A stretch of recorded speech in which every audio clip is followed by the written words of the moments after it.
In Sweden, tragedy strikes as a landmark bridge is destroyed in seconds. They were just standing there witnessing the entire thing unfold. A massive construction disaster at a New Jersey casino. When it popped off, bam, it hit the next floor, and bam, the next floor, and bam, the next floor. In California, a catastrophic dam failure rips through a community. It just opens up and the water just gives way with all of its force. And in Chicago, a pioneering skyscraper hits unexpected turbulence. The engineers said, Houston, we've got a problem. With big builds, even the smallest mistake can be a huge disaster. From miscalculations to misunderstandings, some with deadly consequences. These catastrophes are every engineer's worst nightmare.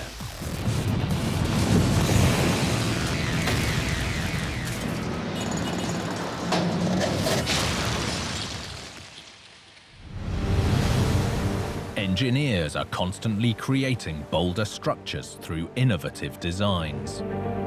While they might look stunning from the outside, sometimes a weakness can be lurking within.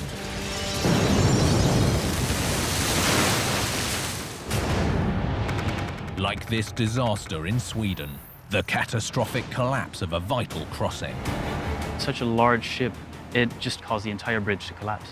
Devastating destruction in the dead of the night. Drivers had no idea that the bridge was down. An event that ripped through the heart of an island community. There were so many things that went wrong. It was a tragedy.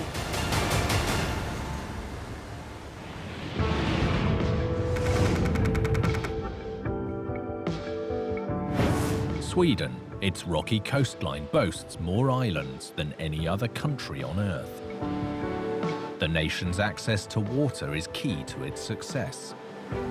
For hundreds of years, the Swedes were a maritime powerhouse, trading all over the world. Today, they still export everything from cars to petroleum to flat-pack furniture, a lot of it by sea. The nation's west coast borders the North Sea. From there, ships gain easy entry to the Atlantic Ocean and major shipping routes. Journalist Ruben Dieleman knows these challenging waters well. This is the west coast of Sweden, which is a very rugged terrain. During wintertime, it can be extremely icy, cold, foggy as well. And that makes it all the harder for ships to pass through these narrow passages. Ships aren't the only vital traffic. People and businesses also rely on a network of bridges. Like this one on the island of Tjörn, the only road connecting it to the mainland. There are about 30,000 people who live on this island and who are very much dependent on the mainland. So this is their lifeline, I would almost say. But this isn't the first crossing here. Its predecessor, completed in June 1960 and known as the Alma, was revolutionary. Sweden has a long history of engineering. At the time of construction, this was the longest arch bridge in the world. With an almost 300-meter main span, the bridge's steel tube structure relied on an ancient design feature, the arch. Mario Ploss is a professor of structural engineering. The Alma Bridge is strong, and it's also effective in the sense that the vertical loads from the self-weight and the traffic are transferred to the support of the arches through the shape of the arch, so that it only gets normal forces along the arch that carries the whole weight of the entire bridge. For nearly 20 years, the bridge stood out as a symbol of Sweden's success. But this eye-catching crossing was on a collision course with disaster. January 18th, 1980. In the early hours of the morning, the cargo ship MS Star Clipper was traveling north towards the Alma Bridge. It was a very cold, very icy, dark, and foggy night. You couldn't see a thing, basically. Maneuvering under the bridge can be tricky in normal conditions, but here, ice had built up all around the ship. To safely sail under the arch, the 33.5-meter tall vessel needed to turn sharply to port, lining up with the center of the shipping channel. Such a large ship underneath a relatively small bridge through a narrow passage on top of those weather conditions was very, very difficult to navigate. At 1:30 a.m., disaster struck. Instead of steering for the center of the bridge, it steered for the island side and crashed straight into the arch that held the bridge up. The force of the impact was so huge that the main span came crashing down almost instantly onto the ship and into the water. The crash knocked out the ship's radio, so no warning could be sent. In the ice and fog, the approaching vehicles had no idea that the bridge was gone. In the confusion, it was 40 minutes before the authorities closed the road. Meanwhile, local resident Rita Cordenius was waiting up for her husband. I was at home looking after my daughter, and I stayed awake because I was thinking this is strange, this is not normal. And then I listened to the radio. And then I could feel, oh, that's why he is not coming. 7 vehicles had fallen from the bridge, and tragically, all 8 people who fell with them lost their lives. Sadly, Rita's husband was among them. It took so long time before they could stop the people. Too late. I prayed and hope I can get through this. And I did.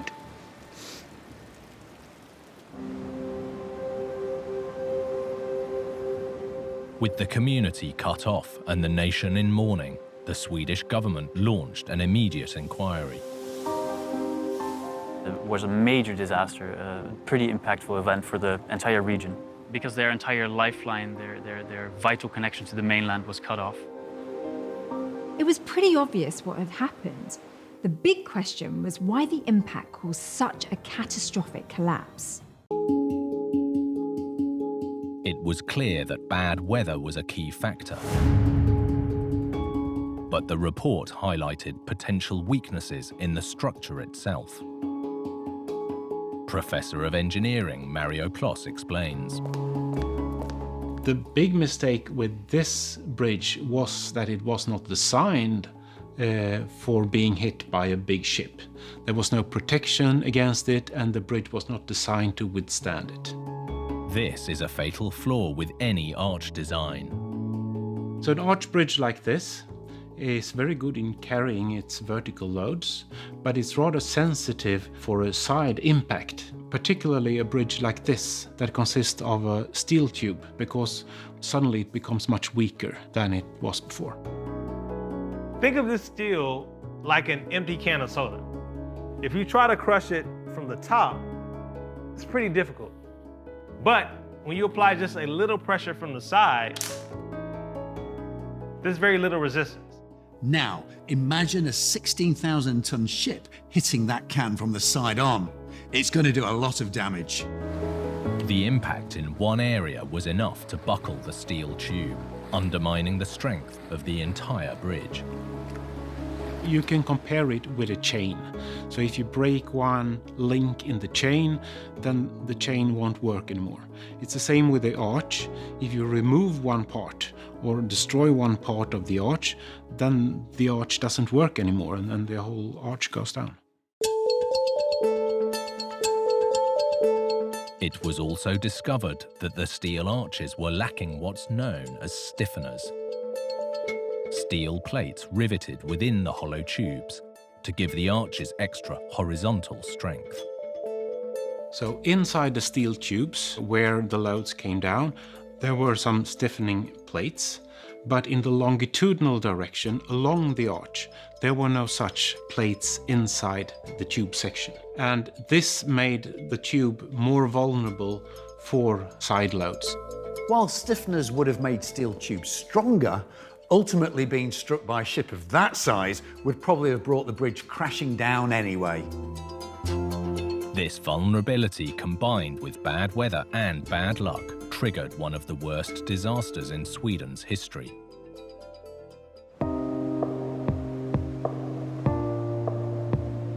In the immediate aftermath, the community was left reeling and isolated.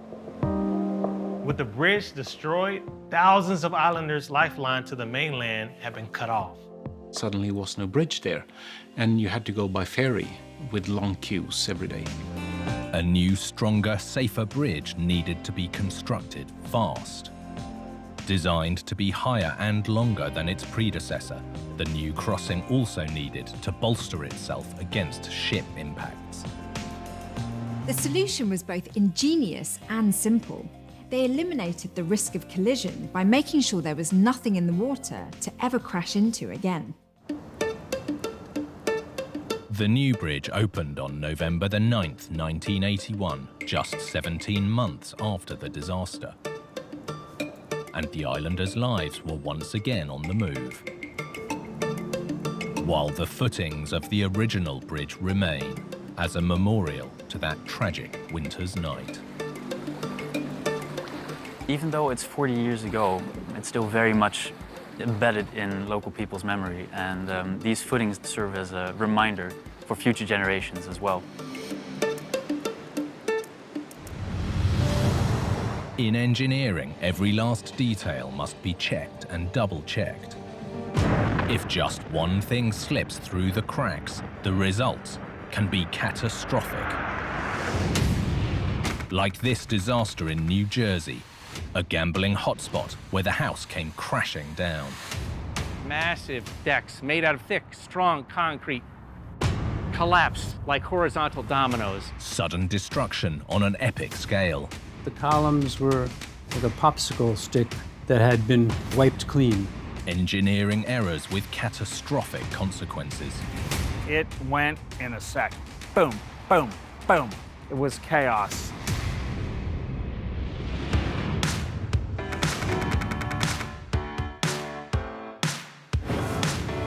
Atlantic City, New Jersey, a legendary town known for its beaches, boardwalk, and gambling.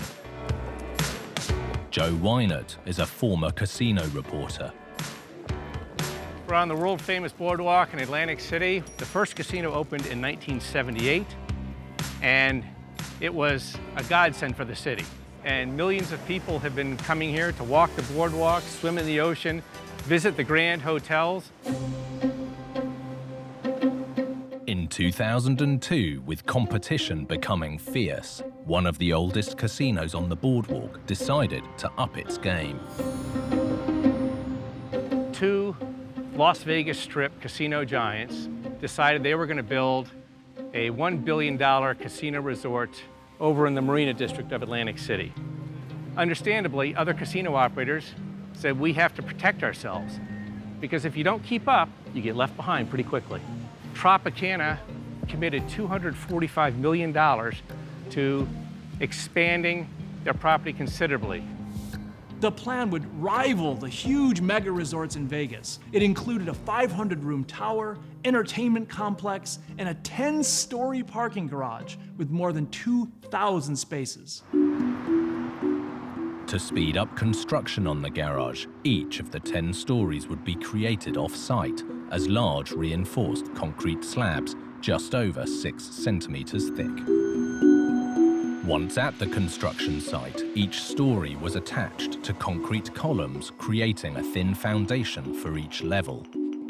Temporary steel props, known as shoring, would support the slabs, while concrete was poured above, creating a thicker, stronger 25-centimeter thick floor. When it comes to gambling, time is money. But in engineering, safety must always come first.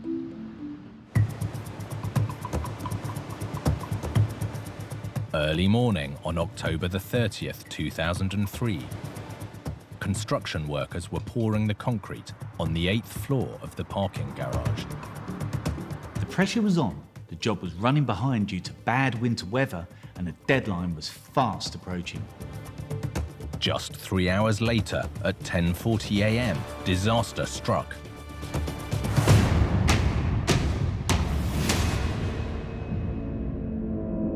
Former casino reporter Joe Wynert was in the newsroom when word of the catastrophe came in. We got notice from one of the editors that the Tropicana garage had collapsed. While still under construction, the top 5 levels had failed suddenly and without warning. What I saw was something that you never expect to see in life. Just these massive parking garage decks, thick, strong concrete, collapsed like horizontal dominoes. The devastation was huge. Tons of freshly poured concrete slid down over collapsing slabs, through stairwells and an elevator shaft. Construction accident attorney Bob Mongaluzzi also witnessed the devastation. When I got down here, this was cordoned off, multiple blocks in every direction. These slabs had literally collapsed off of the columns. Fire and rescue teams were desperately searching for survivors among tons of twisted steel and concrete. It was chaos. There were firemen, policemen, ambulances, helicopters. I've never seen so many flashing lights or first responders in my life. You knew instantly that this was a catastrophic event. There was going to be a lot of guys working that pour, and my heart sank. Despite rescue crews' tireless efforts, 21 workers were injured in the disaster. And tragically, 4 lost their lives. There was no warning that day. It went, and it went in a second. For those who survived in floors below, they talk about how they heard this cracking and crash, and then looked up, and then just saw the entire floor, like the sky, falling down. The catastrophe left the city reeling. This was the worst construction disaster since casinos came to Atlantic City. People wanted to know just what had gone wrong. These were all local men. You know, people were shaken by this, and it was devastating. Principal engineer David Peraza was brought in to investigate the disaster. They were about halfway through when all of a sudden P8 and 5 more levels under it collapsed, and the slabs fell like a trap door opening up. For investigators, the evidence was clear. A key element was missing. There were no reinforcement bars connecting columns to the slabs. It was as if the columns were like a popsicle stick that had been, wiped clean. No clear connection. Under building code regulations, steel reinforcement bars should have run through the floor slab, all the way into the supporting column's core. A connection vital for securing the parking levels into place. But here, they were missing. In effect, it staples the concrete together. The fact that there wasn't any reinforcing steel attaching the slabs to the columns meant that they were vulnerable to separating from the columns. Further investigation revealed there had been a change to the original plans. Picture on the left here, this represents what the original design was. So you see that you have a column that is 2 feet wide, and framing into it is a beam that is 2 feet wide, so that all of the reinforcing bars that were in the beam were forced to go right through the column automatically. However, on the amended design, the dimensions were changed, meaning the reinforcing steel was no longer automatically connected to the columns. The column is now only 1 foot wide, and then you've got a wide beam that has 8 or 10 bars in it, but they're not going through the column. This new design meant that no reinforcement bars went into the column from any direction. Basically, you had this concrete slab just sitting like this, overlapping onto the column. When they're pouring hundreds of thousands of pounds of concrete, that concrete starts to flex and it just popped that off. And when it popped off, bam, it hit the next floor, and bam, the next floor, and bam, the next floor. There were also reports of a problem with the metal poles or shoring, used to hold up the floors while the concrete was drying. Each floor supports the one above as the building grows taller. Crucially, the concrete below has to fully cure before it is strong enough to take the load from above. The investigation found that shoring on the lower levels had been removed before the concrete above was fully stable. What they found was that these poles were bending. Normally, they have a little thing at the top, like a wing nut. You hit it like that, and then you could loosen it and pull it out. Here, the pressure was so intense they couldn't do it. They were taking sledgehammers to knock it out. With the structure already compromised lower down, pouring concrete for the 8th floor proved too much, and the whole garage collapsed. Here, it seems there was a combination of factors, from errors in the steel reinforcement to insufficient shoring, that ultimately led to the collapse. The disaster hadn't just destroyed a parking garage, it had destroyed lives. There's always going to be pressure to bring projects in on time and within budget. But whatever setbacks there are along the way, health and safety always has to come first. With lessons learned, construction resumed. And in November 2004, a year after the tragedy, the project was finally complete. To have something like this happen was just out of the blue, and hopefully it's something we'll never see again. You know, Atlantic City is really a small town, and there's not a person in this city that wasn't affected by this collapse. Everybody, and it still reverberates today.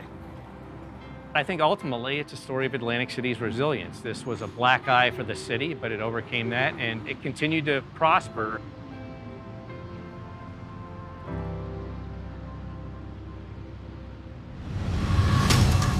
In engineering, where we build is just as important as how we do it. Get either wrong, and catastrophe is inevitable.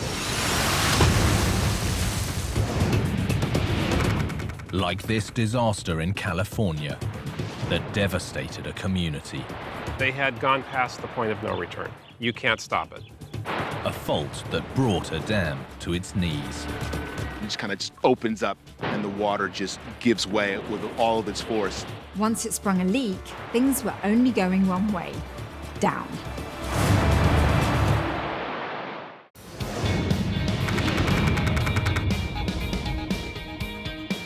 Los Angeles, California. For more than a century, its stunning climate and landscapes have drawn more than just filmmakers. Today, Greater LA is home to almost 20 million people.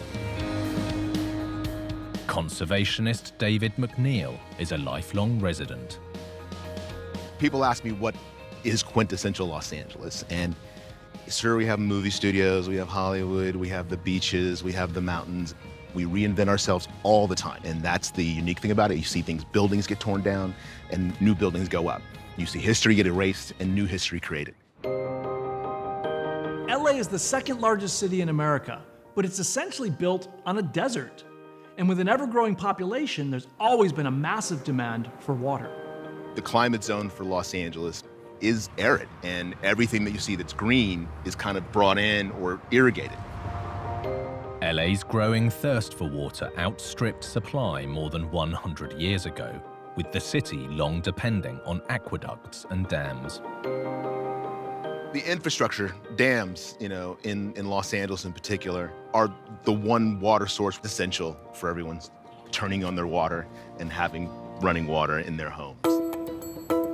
In the 1940s, the hunt was on for a new dam site within the city of LA, but planners were short on options. Engineering professor Jonathan Stewart explains. If you look at a map of the city of Los Angeles, there's a very large basin. It's called the LA Basin. It's mostly flat. And flat's not all that great if you're managing a water system. Reservoirs work best when they're higher than the area they're built to supply, so gravity pushes the water to people's homes. In the flat LA Basin, choices are limited, but there was one clear contender, the Baldwin Hills. Baldwin Hills, this uplifted geological unit right in the middle of the LA Basin, is the perfect site for a dam and a reservoir because it's on top of a hill. Completed in 1951, the more than 7-hectare hilltop reservoir was contained on 3 sides by compacted earth dikes, with a 70-meter high dam sealing a 200-meter wide ravine on the north face. This reservoir would be good news for water supply, but the flip side was that around 1,600 people would be living downstream of the dam. So in a state known for fault lines and earthquakes, engineers really had their work cut out. The engineers who designed Baldwin Hills Reservoir knew that the faults were here. They also knew that the geologic strata that would be underneath the reservoir was very poorly suited to retaining water in this space because it's sand and silty sand. Building on erodible, potentially shaky ground was hardly ideal. But the need for water was so strong that engineers came up with an ingenious solution. Beneath the entire structure, they installed a 6mm thick layer of asphalt reinforced with cotton. This asphalt layer was designed to flex with the movements from the faults below, while keeping the reservoir watertight, preventing erosion of the soft ground. The 1/4 inch asphalt layer is really a vital part of this liner, because that's the last line of defense, keeping the water from the reservoir out of the foundation. The dam provided LA with fresh water for over a decade, but in 1963, just before Christmas, tragedy struck. December the 14th, 11:15 a.m. A routine inspection revealed a problem. The watchman was inspecting the dam and he noticed something early in the morning, and he notified the appropriate people. A small crack had opened up in the dam wall and water was escaping. We had a fissure that began to open in the abutment here on the east side of the old dam. It's just a small crack. The crack might only have been small, but with a dam like this, any crack was very bad news. A news helicopter soon arrived, beaming out the first ever live aerial footage of any breaking story. Right here now, as we come up over the Baldwin Hills Reservoir, we can see the main break in the reservoir itself. Engineers on site knew that you can't stop it. They had gone past the point of no return. Draining the reservoir would take 24 hours, so authorities ordered an evacuation of everyone downstream. Basically, you got people up who, if they weren't already out shopping or doing their thing, hey, pack your stuff up, get your belongings, get your dogs, get the heck out of Dodge. As residents fled, the condition of the dam was worsening. The hole has opened up from what it looked like about 6 feet tall, 2 feet across, to this hole that's 40 or there goes a large chunk of the inner cement here in the Baldwin Hills Reservoir. The size of the flow grew rapidly to the point that a chasm opened up in that crack. You see the whole thing collapse and just kind of opens up, and the walls burst open and the water just gives way with all of its force.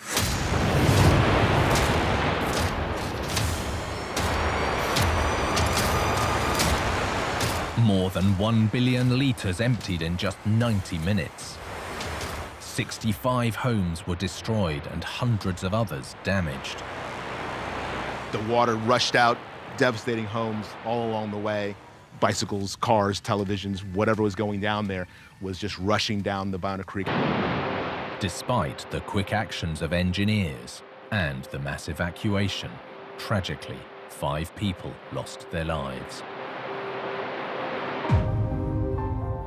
I only could imagine the kind of memories that were washed away, people's personal possessions coming home and just seeing the devastation and thinking, my God, I've got to start again. Angelenos demanded to know what had caused the disaster. Investigators knew where the cracks had started. The question was, what had caused them in the first place? There had been no earthquake, and the dam's liner was designed to cope with the soft ground. Investigation showed that the ground below had moved more than predicted during its 12-year lifespan for entirely unexpected reasons. Baldwin Hills has got a long history of oil. Los Angeles is built on oil. I mean, the reason this city boomed the way it did was because of the oil. But extracting this commodity came at a price. The extraction of the oil and gas, starting in about 1917, caused regional subsidence, meaning it settled by about 9 feet from about 1917 to the time of the failure here in 1963. These days, the potential for oil and gas extraction to trigger serious ground movement is well known. But when this dam was built, engineers didn't understand how bad it could be. The excessive settling had cracked the concrete and split the flexible liner, allowing leaking water to erode the earthen embankment. Once that particle is gone, that soil is a little bit more open in its structure, which means the water can go a little bit faster, and it's going to be a little bit easier to pick up the next particle, and the next one, and the next one, such that once you pick up the first one, you start a cascading series of events that you're going to erode the soil in the foundation. Once the foundation was compromised, the dam was doomed. The tragic events of that day left the city facing a tough decision, whether or not to rebuild the dam. The failure was a disaster. It killed people, it traumatized the community. To go back and rebuild something in the same spot would not have been very popular. Not only was a rebuild unpopular, it wasn't even an option. They realized that their assumptions about the stability of the faults here was not correct. And from the technology they had at that time, they genuinely did not believe that they could safely build a reservoir here again. With the city's water needs met by other dams, in the true LA spirit of reinvention, the Baldwin Reservoir was torn down and the site was repurposed for recreation. This was just an abandoned old site, empty, really deep, pretty much dangerous location. It's been filled in with grass, trees, sycamores, and oaks. Now we have this wonderful park.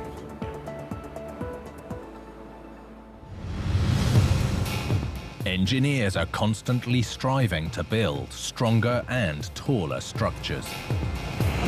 But pushing the envelope comes with big risks. Like this epic project in Illinois, a trailblazing tower that was heading for trouble. The engineers said, Houston, we've got a problem. A problem that threatened to rock the residents. The turbulence is very high and the wind's all very mixed up. And a solution that had engineers thinking outside the box.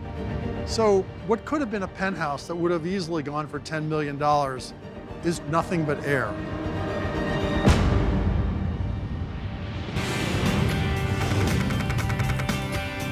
Chicago, Illinois, now a thriving commercial and cultural hub. It has its roots in good old-fashioned hard work and was dubbed by one poet as the city of the big shoulders. Journalist Blair Kamen specializes in architecture. Chicago's part of the middle of America, and it has its own distinctly Midwestern character. It's pragmatic, it's tough, and yet it has a tough beauty, especially in its skyline. Chicago is famous for its skyscrapers. But it's not just about being the tallest. Each one was intended to stand out from the crowd, its own unique masterpiece of architecture. Structural engineer Dr. Shankar Nair has worked on the city's skyline for 5 decades. We have a very distinctive skyline. It's quite unlike any other skyline in the world. Chicago is known for very masculine buildings, after all. Sandberg called it the city of broad shoulders, and that is reflected in our architecture. In this tough city, big engineering shines through. The engineering in our buildings is very prominent. The most obvious example is the one we're going over right now, John Hancock. You just look at it and you know how it works. You see those big X's on the outside, and that is what holds the building stable. It looks strong, and it is strong. From the late 1960s, Chicago's bold, straight-edged skyscrapers climbed ever higher. But in 2016, a new tower started to take shape that was designed to break that mold. Looming 101 stories over the lake shore, this super-tall, curving structure boasts epic views from the lake to the city and beyond. It's very different from the tough, muscular, structurally expressive buildings of Chicago's past. It's more about fluidity. As you can see, this is 3 separate towers, increasing in height as you go from east to west. The tallest one is on the west, and each of those towers has an undulating shape. The organizing principle for the shape is that these undulations constitute frustums of a pyramid. A frustum is a pyramid with the top chopped off. There's one on the back of every US dollar bill, to the left of the word one. These towers are made up of alternating upright and inverted frustums, creating a zigzag outline, but proportioned so that the building looks to undulate. It's really an illusion. The glass is not curving, the columns are not curving, but it has that fool the eye. And it's magnified by the fact that these stacks create these beautiful reflections and geometric interplay, and that makes it a very unique skyscraper in Chicago. The elegant tower isn't just designed to look good from the outside. If you're buying a home in a skyscraper, it's all about a great view from all over the apartment. So the narrower the tower, the better. But narrower also makes the building more vulnerable to the forces of nature, particularly the wind. The architects were one step ahead. Although the 3 towers look to be aligned, each is slightly offset from the next, spreading the tower's footprint like the trunk of a tree, with a concrete spine locking everything in place. This stabilizing trick allowed the West Tower, although super skinny, to become the 3rd tallest skyscraper in Chicago. From day one, plans were under constant scrutiny, like all modern skyscrapers that included wind tunnel testing. The engineering of tall buildings is art and science. And testing a design in wind tunnels is crucial. Peter Burke is a wind engineer. There's no practical way of subjecting a building to its peak wind loads at full scale. The only way we can do that is in a scaled model experiment. We need to simulate the air moving over that object, and that air is not smooth at all. It's actually highly turbulent. The turbulence and the wind speed are both varying based on the altitude above the ground. So this is a very complicated environment. In 2017, with construction still at ground level, testing flagged some unexpected problems. In the middle of the engineering process, the engineers said, Houston, we've got a problem. If this tower is built exactly as it was designed, we're going to have swing and oscillation and units that are not marketable. The obvious question, were the city's infamous winds to blame? Chicago is known as the Windy City, but in reality, it's no windier than most other places. That nickname came from a reputation for boasting, being windy about what an amazing city it was. Chicago is not a particularly windy city, not in meteorological terms. The design speed for which we design buildings here is substantially lower than the speed in New York, Boston, and many other cities. The problem here was simple: the tower's extremely slim design. When air or wind flow interacts with a tall, slim building, the wind has to move around the building. What happens when it does that is it often sheds off the building's corners or edges. There's also a strong wake behind the building, and the turbulence is very high and the wind's all very mixed up. Those two things both interact with the building, causing the building to sway back and forth in strong winds. In reality, most skyscrapers sway. The big question is how much. In most cases, occupants of a building never feel its motion. The motion's there, but they don't feel it. But if the accelerations of the building were too high, then they could feel it, and that's very undesirable. The tallest one, the one that goes all the way up to 101 stories, is very skinny compared to Chicago's other towers. So that means it's much more like a reed that can kind of blow around in that high wind up there. When the news came out, the Chicago Department of Planning and Development was reported as saying internationally accepted limits would be exceeded, with people feeling ill and possibly afraid for their safety. If there's too much wind sway, particularly at the upper levels, people can feel almost seasick. Chandeliers can rattle, there can be white caps in the toilets, and if you're paying millions of dollars for a condominium penthouse, that's not what you want. Something had to be done, and in typical Chicago fashion, the solution was bold. So what they did was, on the 83rd floor, they decided to leave the floor empty. Where, normally you could sell a condominium for about $10 million, but it's empty because that lets the wind blow through the tower. Around 300 meters above the ground, 2 floors of the tower don't have any windows, just vertical grates surrounding them. It's known as a blow-through floor. What that does is it lets the pressure from the front and the back equalize a little bit better over that section of the building and a jet of air to blow through, and that helps break up that turbulence. Instead of pounding like that against the building, which would make it sway, the wind could just go right through. That would reduce the amount of sway, and then it would make all the other condominium spaces in the building marketable.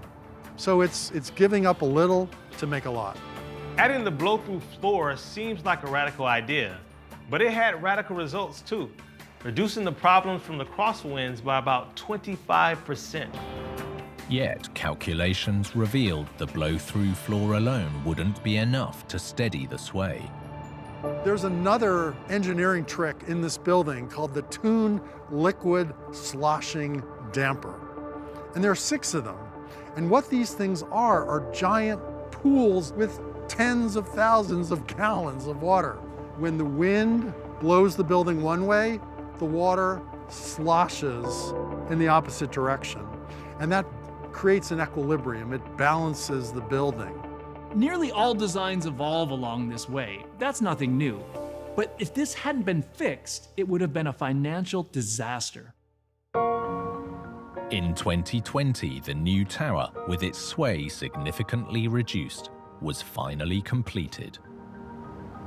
With all the testing that happens these days, the swaying would have been spotted long before it became a real problem. But it's still a good reminder that unique designs will always come with unique challenges. It's still a very beautiful tower, one that's very unique, and that really adds something to a storied and celebrated skyline.